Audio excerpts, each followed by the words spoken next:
कि जय गंगूधर जय चंद्रुधर जय आशुतोष महेश्वरम जय शंभु शंकर पुष्पते जय विश्वनाथ उमेश्वरम कि जय जय त्रिलोचन कष्ट मोचन मुक्ति दो सिद्धेश्वरम जय नीलुकंठ सुशील अघहर व्यालुधर भूतेश्वरम कि करु भ्रांति मर्दन शांति दो ईशारंगो धर्मायापते वाणी सुना दो कवि सुशील त्रिशूल धरु गिरिजापते कि वंदे देव ममापतिं सुरगुरं वंदे जगत कारणं वंदे पन्नंग भूषणं मृगचरं वंदे पशुनागं पतिं वंदे शूरशशांक बहिर्नयनं वंदे मुकुंदं प्रियं वंदे भक्तजनाश्रियं चावर्धं वंदे शिवं शंकरं कि सौराष्ट्रे च सोमनाथं श्रीशैले मल्लिकार्जुनं उज्जैनुमति महाकाल मोकारं भलेश्वरं परल्लै वैद्यनाथं डाकुन्याय भीमशंकरं सेतु वंदे तू रामेशम दार नागेशम दारुकावणे कि वाराणस्याम तु विश्वेशम त्रिव्यंकम गोमती तटे हिमालये तु केदारम दुष्मेशम च शिवालये एतानि ज्योतिर्लिंगानि सायं प्रातः पठे नरा सप्तजन्म कृतं पापं स्मरेण विनश्यति ओंकारं विदुषं तं नित्यं ध्यावन्ति योगिनः कामिदं मोक्षदं च ओंकाराय नमो नमः। हे दीनु बंधु कृपा सिंधु कृपा बिंदु दो प्रभु उस कृपा की बूंद से प्रबुद्धि ऐसी हो प्रभु कि वृत्तियाँ दुतगामिनी हो जा समा नाथ में नदी नद जैसे समाते हैं सभी जलनाथ में कि जिस तरफ देखूं उधर ही दर से हो श्री राम का आँख भी मूंदूं तो दिखे मुख कमल घनश्याम का आप में आ मिलूं प्रभु यह मुझे वरदान दो मिलती तरंग समुद्र में जैसे मुझे स्थान दो कि छूट जाएं दुख सारे क्षुद्र सीमा दूर हो द्वैत की दुविधा मिटे आनंद में भरपूर हो कि आनंद सीमा रहते हो आनंद पूर्णानंद हो आनंद सत्य आनंद हो तो आनंद चित आनंद हो आनंद का आनंद हो आनंद में आनंद हो आनंद को आनंद हो तो आनंद ही आनंद हो कि जय आश्रम तो बसो पुनि सुमर श्री भगवान व्यापत ना विद्या योजन एक पर्यंत विश्व भरण पोषण कर जोई ता कर नाम भरते से होई जाके सुमरन तेर पुनासा नाम शत्रुघ्न भेद प्रकाशा कि जब ते राम ब्याह घर आए न्यो नित नव मंगल मूद बधाई सका धर्म में असरत जाके जीतन कहो कतौ रिश्ता के मंगल भवन मंगल हारी ध्रुवो दस्याजर बिहारी। बोलिए श्री सीताराम जी महाराज की जय हो। बोलिए श्री गिरजापति शंकर भगवान की जय जयकार हो। बोलिए परम पूज प्रेमानंद जी महाराज की जय जयकार हो। बोलिए श्री सतगुरुदेव भगवान की जय जयकार हो। बोलिए श्री हनुमान हरि की जय जयकार हो। सत्संग चल रहा है परम पूज प्रेमानंद जी महाराज का। कहते हैं कि मनु रे क्यों गुमाने अब करना कि मनु रे क्यों गुमाने अब करना कि तन तो तेरा खाक मिलेगा 84 जा पड़ना दीन गरीबी चित में धरना काम क्रोध से बचना कि प्रीत प्रतीत गुरु की करना नाम रसायन घट में जरना मन मलिन के कहे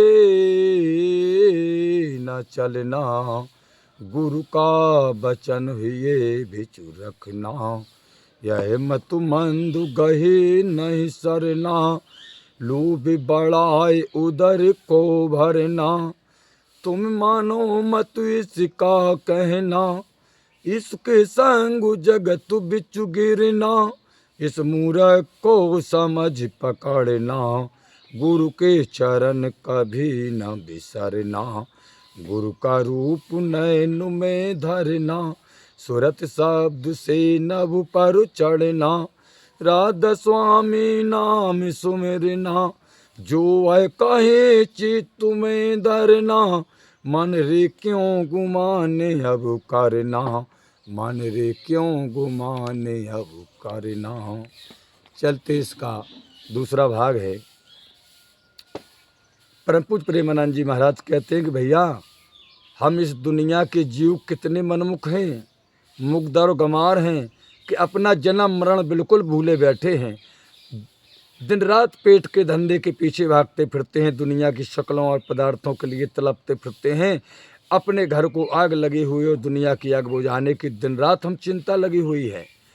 अपना घर लुटा जा रहा है, लोगों के घरों की चौकीदारी हम करते हैं। अपना बोझ तो हमसे उठाया नहीं जाता, पराये गधे बने बैठे हैं। परम पूज्य कहते हैं अपने आप को भी धोखा देते हैं और दुनिया को भी धोखा देने की हम कोशिश करते हैं। आगे परम पूज्य कहते हैं कि दीन गरीबी चित्त में धरना, काम क्रोध से बचना। ये आज का भाग दूसरा है। दीन गरीबी चित्त में धरना, काम क्रोध से बचना, मन रे काहे गुमान तू करना। परम पूज्य कहते हैं कि मालिक की भक्ति करने के लिए हमें क्या करना चाहिए। स्वामी जी फरमाते हैं कि सबसे पहले अपने मन में नम्रता पैदा करो। सबसे पहले अपने मन में नम्रता पैदा करो, आजिजी पे करो।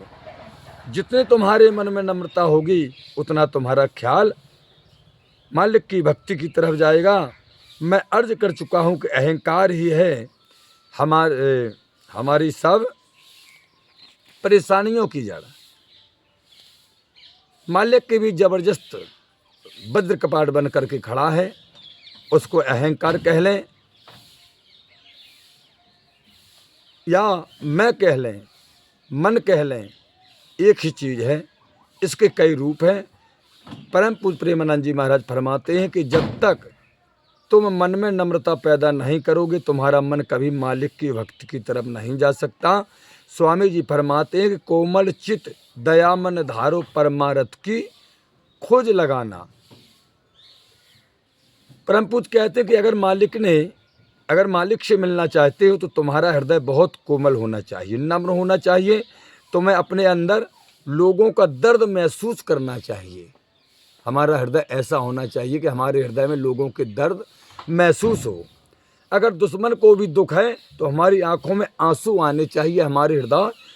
हमारा हृदय ऐसा होना चाहिए। जब तक हृदय इतना कोमल नहीं होगा, नम्र नहीं होगा, तब तक हमारा ख्याल कभी भी मालिक की भक्ति की तरफ नहीं जा सकता। परम पूज्य कहते हैं कि नम्रता और दीनता का भी हमें संतों की वाणी, संतों के जीवन से पता चलता है। गुरु साहिबान की वाणी पढ़ते हैं, जिस चोटी के महात्मा होकर केवल की परमात्मा का स्वरूप होकर अपने आप को दासों का दास, लाला गोला, नीच कर्मा कह करके याद करते हैं। गुरु अर्जुन जी फरमाते हैं कि कहो नानक हम नीच कर्मा, उस शरण परे की राखो शर्मा। आदि ग्रंथ का ये 378वां दोहा है। कहो नानक हम नीच कर्मा, उस शरण परे की राखो शर्मा। परम पूज्य कहते हैं कि हे परमात्मा, मैं तो बहुत ही नीच कर्मों वाला हूँ, तेरी शरण में आ गया हूँ। तू शरण आए की लाज रख। गुरु साहब को तो क्या नीच कर्मा वाला होना है। हमें समझाते हैं कि जब तक हमारे अंदर इतनी नम्रता और दीनता नहीं होगी, परम पूज्य कहते हैं, तब तक हमारा ख्याल कभी भी मालिक की भक्ति की तरफ नहीं जा सकेगा। परम पूज्य कहते हैं इसलिए महात्माओं ने हमें साधु संगत की सेवा करने के लिए समझाया था। इसलिए गुरु का लंगर चलाया था कि जो जात पात का अहंकार है, ऊंच नीच का अहंकार है, रुपये पैसे का अहंकार है, छोटे बड़े का अहंकार है, यह सब दूर हो जाएं। जब एक जैसे होकर साधु संगत की सेवा करेंगे तो हमारे मन के अंदर नम्रता पैदा होगी, दीनता पैदा होगी। गुरु के लंगर में इकट्ठे बैठ करके, भगवान के लंगर में इकट्ठे बैठ करके खाना खाते हैं तो इस जात पात के अहंकार में से, अमीरी गरीबी में से, ऊंच नीच में से मन निकलता है और हम इंसान को इंसान समझना शुरू कर देते हैं। सो स्वामी जी फरमाते हैं कि मालिक की भक्ति में सफल होने के लिए सबसे पहले मन में नम्रता पैदा करो, दीनता पैदा करो। संत रविदास जी की वाणी पढ़ करके देखें, किस चोटी के महात्मा होकर के अपने आप को कहते हैं कि जाति ओछा पाति ओछा ओछा जन्म हमारा। आदि ग्रंथ के पृष्ठ नंबर 486 में है कि जाति ओछा पाति ओछा ओछा जन्म हमारा। परम पूज्य कहते हैं कि रविदास जी महाराज कहते हैं कि हे परमात्मा, मेरी जाति भी नीच है, मेरे कर्म भी नीच है, पर मैं तेरे चरणों में आ गया हूँ।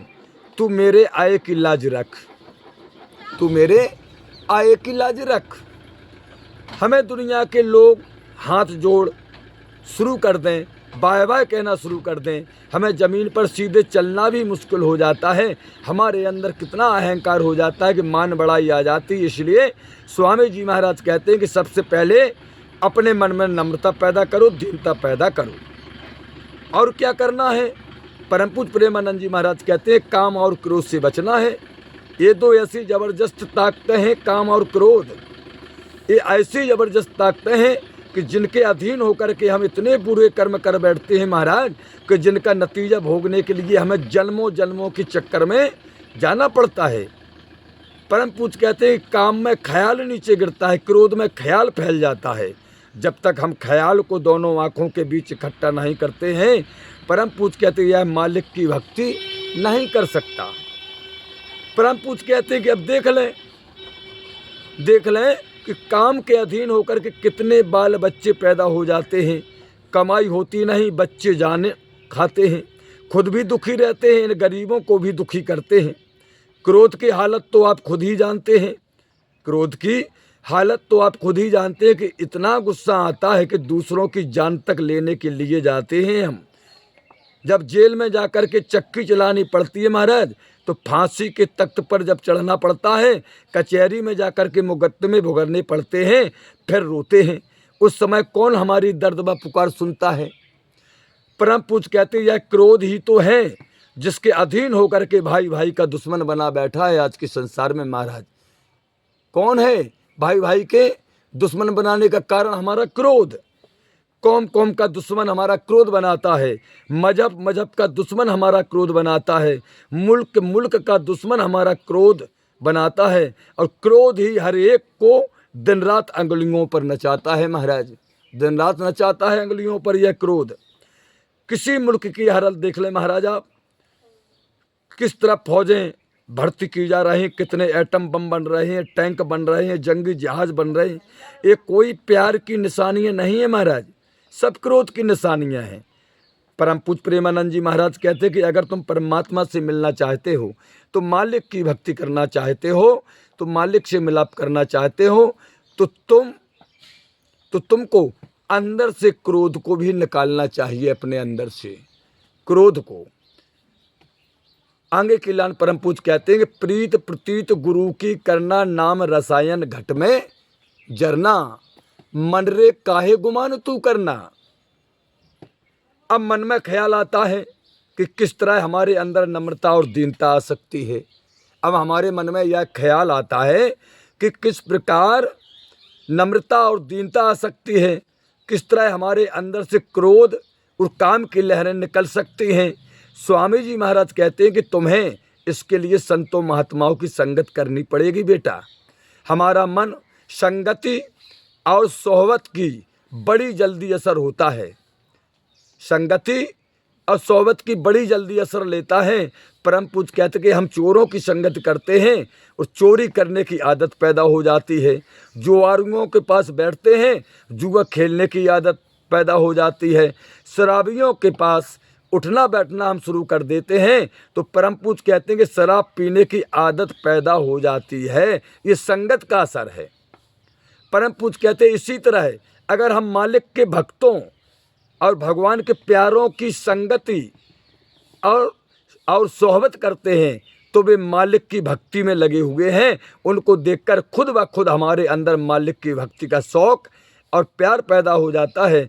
गुरु रामदास जी फरमाते हैं कि साकत श्रुतु बहु गुरजी भरिया क्यों कर तान तनीजे, और तंतु सुतु कुछु निक्षे नाही साकत संग न कीजे। आदि ग्रंथ के पृष्ठ नंबर 1324 का यह दोहा है।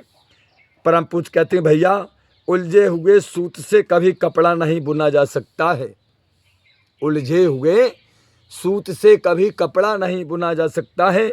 इसी तरह मनमुखों की संगति और सोहबत में रह करके तेरा ख्याल भी मालिक की भक्त की तरफ कभी नहीं जा सकता।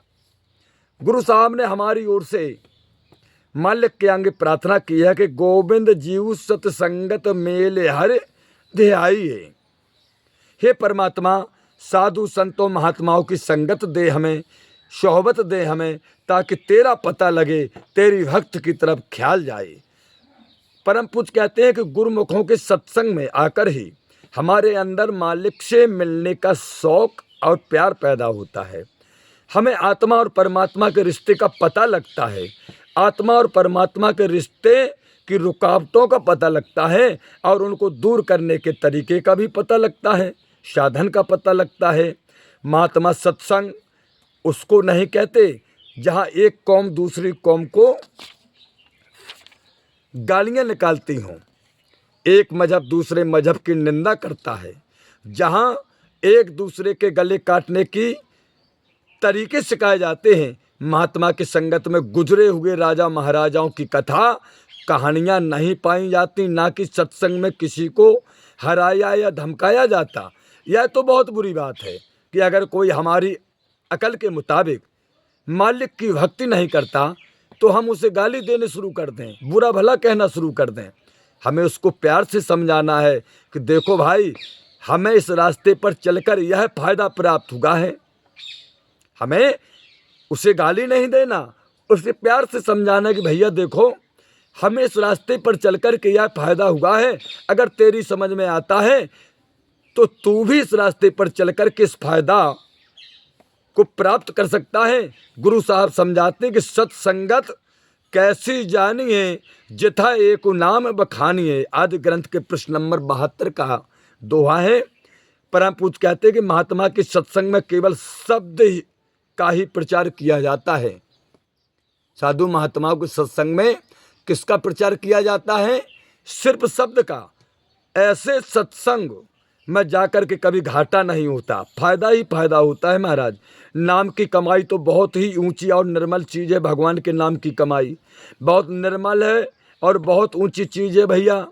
अगर देह में बैठ कर के गुरुमुखों की संगति और सोहबत में ही लगे रहते हैं तो कम से कम पापों और बुरे कर्मों से तो हम बचे रहते हैं।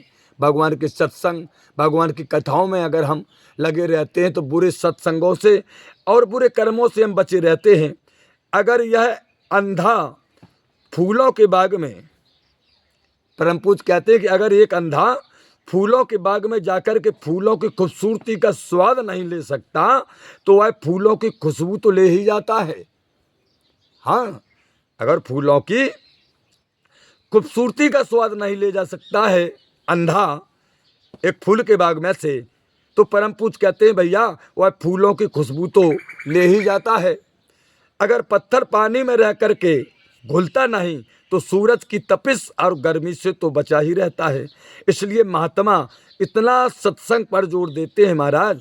वैसे तो वही 3-4 बातें हैं, चाहे किसी महात्मा के सत्संग में चले जाएं, किसी महात्मा की बाणी पढ़ लें, लेकिन मन को ठोकर लगती रहे, मन को कोई समझाता रहे तो कहीं हमारा ख्याल शराबों, कबाबों, विषयों, विकारों, बेटे बेटियों के प्यार में से निकलकर मालिक की भक्ति और प्यार की तरफ लगता है। कबीर साहब जी कहते हैं कि कबीर संगत साधु की जो की भूसी खाए, और खीर खाण भोजन मिले साकत संग न जाए। परम पूज्य कहते हैं कि अगर मालिक के भक्तों और प्यारों की संगत में जाकर के सूखे टुकड़े भी चबाने पड़े तो वे लाख दर्जे के अच्छे हैं महाराज।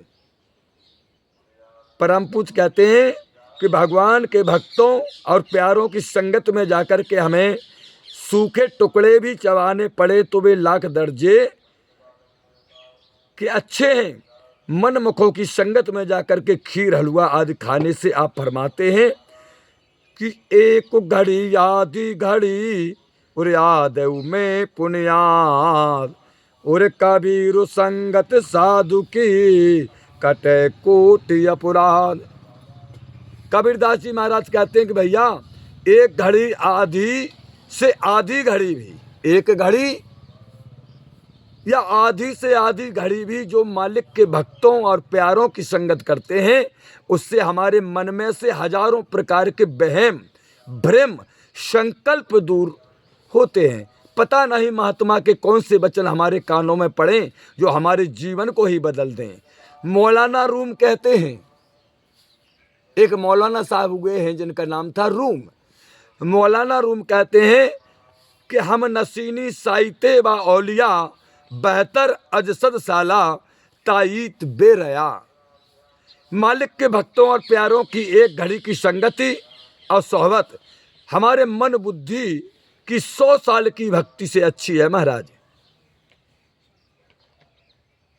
हम नसीनी साइते बा औलिया बेहतर अजसद शाला ताईत बेरजा रबा। यानी मालिक के भक्तों और प्यारों की एक घड़ी की संगति, रूमा मौलाना जी कहते हैं, संगति और सोबत मन बुद्धि को 100 साल की भक्ति से अच्छी है। अगर रास्ता पूर्व की तरफ है, अगर रास्ता पूरब की दिशा की तरफ है और दौड़ते पश्चिम की तरफ हैं, तो जितना दौड़ते हैं उतना मंजिले मकसूद से दूर होते चले जाते हैं।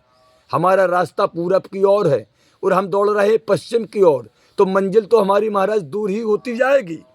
इसलिए महात्मा सत्संग पर इतना जोर देते रहते हैं। स्वामी जी महाराज फरमाते हैं कि अगर काम क्रोध को छोड़ना चाहते हो, मन में आजिजी और नम्रता पैदा, दीनता पैदा करना चाहते हो, तो तुम्हें गुरुमुखों की संगत में जाना पड़ेगा, गुरु के वचनों को सुनना पड़ेगा, सत्संग में जाना पड़ेगा। परम पूज कहते हैं उनके सत्संग में जाकर के हमारे अंदर भरोसा आ जाता है, उन पर विश्वास आ जाता है। वे मालिक की भक्ति करने का ऐसा तरीका और साधन समझाते हैं महाराज कि जिसके जरिए हमारा दुनिया में से मोह और प्यार निकल जाता है, मालिक से प्यार पैदा हो जाता है, हमारे अंदर नम्रता आ जाती है, दीनता और प्यार आ जाता है, हमारे अंदर से काम भी निकल जाता है और क्रोध भी निकल जाता है। परम पूज कहते हैं कि लोभ मोह और अहंकार भी निकल जाते हैं, हमारी रूह और मन की गांठ खुल जाती है, हम अपने आप को पहचानने के काबिल बन जाते हैं, हमारी आत्मा निर्मल या पवित्र हो जाती है। परम पूज कहते हैं और परमात्मा से मिलने के काबिल हो जाते हैं। परम पूज कहते हैं कि बे गुरुमुख हमें मालिक की भक्ति करने का क्या तरीका बताते हैं। सबसे पहले वे समझाते हैं कि जिस परमात्मा से हम मिलना चाहते हैं, सदगुरुदेव भगवान क्या समझाते हैं, गुरु लोग क्या समझाते हैं कि जिस तरह परमात्मा से हम मिलना चाहते हैं वह परमात्मा कहीं बाहर नहीं है। जिस परमात्मा से हम मिलना चाहते हैं ना, गुरु भगवान कहते हैं कि वह परमात्मा कहीं बाहर नहीं, वह हमारी देह या वजूद के अंदर है। जिसको मिला है अपने अंदर ही मिला है, जिसको भी कभी मिलेगा परम पूज कहते हैं कि अपने अंदर ही मिलेगा। भैया हमारा रूहानी सफर पैरों के तलों से लेकर सिर की चोटी तक है। इस सफर की 2 मंजिलें हैं, एक आंखों तक है और दूसरी मंजिल आंखों से ऊपर है। आंखों तक हमें अपना ख्याल को सुमरन और ध्यान के जरिए इकट्ठा करना है। इससे ऊपर हमें ख्याल को शब्द के साथ जोड़ करके ले जाना है। परम पूज कहते हैं कि हमारे शरीर के अंदर जो रूह और मन की जगह है उसको गुरु नानक साहब ने घर दर कहा है, दसवां कहा है, मुक्ति का दरवाजा कहा है या तिल कहा है, ऋषि मुनियों ने शिव नेत्र कहा है, स्वामी जी ने 10वीं खिड़की कह करके याद किया है और किसी ने तीसरी आँख कह करके समझाया है।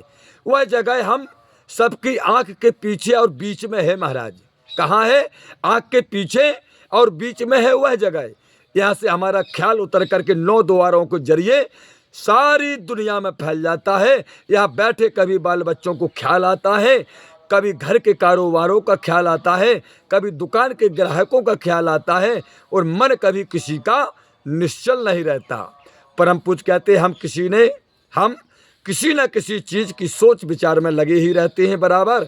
यह जो हमारे मन को सारा दिन सोच और विचार करने की आदत पड़ी है ना, परम पूज कहते हैं इसको महात्मा सुमरन करना कहते हैं। क्या कहते हैं? बोले सुमरन, सुमरन करने की हर एक को कुदरती आदत पैदा हो चुकी है। परम पूज्य कहते हैं हम अपने आप को बड़े बड़े ताले लगा करके कितनी अंधेरी कोठरियों में क्यों ना बंद कर लें, हम उस जगह नहीं होंगे। हमारा ख्याल सारी दुनिया के अंदर फैला हुआ होगा। परम पूज्य कहते हैं जिसका भी हम सुमरन करते हैं उसकी शकल भी हमारे आंखों के आगे आ जाती है। भैया बेटे बेटियों का सुमरन करते हैं, बेटे बेटियां आंखों के आगे आ जाएंगे। घर के कारोबार का सुमरन करते हैं, घर के कारोबार आंखों के आगे आ जाएंगे। इसको महात्मा ध्यान करना कहते हैं। अब जिसका भी कोई सुमरन करता है भैया, परम पूज्य कहते हैं उसी का वह ध्यान करना शुरू कर देता है। जिनका हम सुमरन करते हैं, ध्यान करते हैं, उनसे हमारा मोह पैदा हो जाता है, प्यार पैदा हो जाता है। इतना उन शक्लों और पदार्थों से मोह और प्यार पैदा हो जाता है कि परम पूज्य कहते हैं रात को सपने में भी भैया हमें उनके ही चेहरे आते हैं सामने। मौत के वक्त उनकी ही शक्लें सिनेमा के पर्दा की तरह आंखों के आगे आकर के खड़ी हो जाती हैं। जहां आशा तहां बासा, जिधर हमारी आखिरी वक्त ख्याल होता है, परम पूज्य कहते हैं हम दुनिया के जीव उसी धारा में बहना शुरू कर देते हैं। कौन सी चीज़ हमें बार बार देवे के बंधनों में लाई। परम पूज्य कहते हैं कि कौन सी चीज़ हमें बार बार इस देह के बंधनों में लाई, दुनिया का मोह और प्यार लाया। यह किसने पैदा किया? सुमरन और ध्यान ने पैदा किया। किसने किया? सुमरन और ध्यान ने। किन चीज़ों के सुमरन और ध्यान ने? अब प्रश्न उठता है किन चीज़ों के सुमरन और किन चीज़ों के ध्यान ने? इस रचना की शक्लों और पदार्थों की सुमरन और ध्यान ने, जिन्हें नष्ट हो जाना है। महात्मा कहते हैं कि सुमरन और ध्यान की तुम्हें कुदरती आदत पैदा हो गई है, इसलिए मन की इस आदत से फायदा उठाओ। सुमरन को सुमरन काटेगा। बोले सुमरन को कौन काटेगा? बोले सुमरन को सुमरन काटेगा। जैसे लोहे को लोहा काटता है, ध्यान को ध्यान काटेगा। लेकिन उसका सुमरन करो। किसका?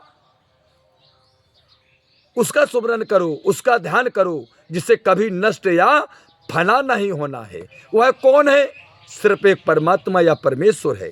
गुरु अर्जुन देव जी कहते हैं कि नेहचल एक आप अविनाशी, सो नेहचल तो तुम्हें पियादा। आदि ग्रंथ के पृष्ठ नंबर 1076 का दोहा है। अर्जुन देव जी महाराज कहते हैं कि वह परमात्मा निश्चल है, वह कभी जन्म मरण के दुखों में नहीं आता।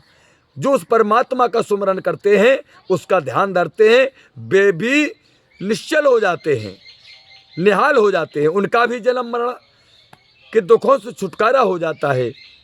परम पूज्य कहते हैं कि हमें उस परमात्मा के नाम के सुमरन का तरीका बताते हैं। परम पूज्य हमें गुरुमुखों की शिक्षा के अनुसार सुमरन के जरिए अपने ख्याल को 9 द्वारों में से निकालकर आंखों के पीछे इकट्ठा करना है। महाराज, जब आंखों के पीछे ख्याल आता है या यहाँ नहीं ठहरता, इसको बार बार नीचे इंद्रियों के भोगों की तरफ दौड़ने की आदत पड़ी हुई है। महाराज, जब तक हम दोनों आंखों के बीच किसी न किसी के स्वरूप का ध्यान नहीं देते, तो हमारे ख्याल को यहाँ ठहरने की आदत पैदा नहीं होती। किसके स्वरूप का ध्यान करना है, यह बात बहुत सोच विचार की है। महाराज, हमें किसके स्वरूप का ध्यान करना है? परम पूज्य कहते हैं कि यह बात बहुत सोच विचार की है, क्योंकि जिसके स्वरूप का ध्यान करेंगे उसके साथ हमारा मोह पैदा हो जाएगा, प्यार पैदा हो जाएगा, और उसके मोह और प्यार के बंधे हुए वहीं जाकर के हमें फिर जन्म लेना पड़ेगा। तो मालिक की शक्ल का तो किसी को पता नहीं है कि परमात्मा की शक्ल कैसी है। किसी को मालूम नहीं है कि परमात्मा की शक्ल कैसी है। मालिक के रंग रूप का किसी को पता नहीं है। गुरु अर्जुन देव कहते हैं कि बरनो जातो चेहनो नहीं कोई, सब हुक्मे सृष्टि उपायदा। आदि ग्रंथ के पृष्ठ नंबर 1075 में है। परम पूज्य कहते हैं कि जिस मालिक ने अपने हुक्म से सारी दुनिया की रचना की है भैया, वह किसी वर्ण और जाति के अंदर नहीं आता है। वह मालिक किसी वर्ण और जाति के अंदर नहीं आता। जिस मालिक ने अपने हुक्म से सारी दुनिया की रचना की है, उसकी कोई शक्ल नहीं, कोई रंग नहीं, कोई रूप नहीं है, उसकी शकल का पता नहीं, रंग रूप का पता नहीं। आप सोच लें, विचार कर लें, उसका ध्यान हम किस तरह कर सकते हैं। कहते हैं कि वह परमात्मा सचखंड में बैठा है। कहाँ बैठा? बोले सचखंड में। हम माया के जाल में फंसे हुए हैं, परमात्मा कहाँ बैठा? सचखंड में। और हम कहाँ फंसे? माया के जाल में। हम उसका ध्यान किस तरह कर सकेंगे? गुरु साहब बड़े सुंदर तरीके से समझाते हुए कहते हैं कि भैया, जो मालिक के, भगवान के भक्त और प्यारे होते हैं, वे मालिक की भक्ति करके मालिक का रूप हो जाते हैं। वो स्वयं मालिक की भक्ति करके मालिक का रूप हो जाते हैं स्वयं। उनमें और मालिक में कोई भी भिन्न और भेद नहीं रहता। उनका परमात्मा से क्या संबंध है? बोले जीव जल तरंग उठट बो भांति फिर सल लाए सलल समाइदा, आदि ग्रंथ के पृष्ठ नंबर 1076 में है। परम पूज्य कहते हैं समुद्र के अंदर 2-4 मिनट के लिए एक लहर उठती है भैया, और लहर फिर वापस जाकर के समुद्र में ही समा जाती है। जो एक लहर का समुद्र से संबंध है, वही मालिक के भक्तों और प्यारों का परमात्मा से संबंध होता है। लहर कितनी ही ऊंची क्यों ना उठे महाराज, वह समुद्र का ही हिस्सा रहती है। लहर समुद्र से कभी अलग नहीं की जा सकती। अगर कोई चीज हम समुद्र की लहर के सुपुत्र कर दें, वह उस चीज को साथ लेकर समुद्र की तह में बैठ जाती है। परम पूज्य कहते हैं कि मालिक के भक्तों और प्यारों के स्वरूप का ध्यान करना चाहिए, क्योंकि उनका असली स्वरूप शब्द होता है। उनका असली स्वरूप क्या होता है? भगवान के भक्तों का, संत महात्माओं का, उनका असली स्वरूप होता है उनका शब्द,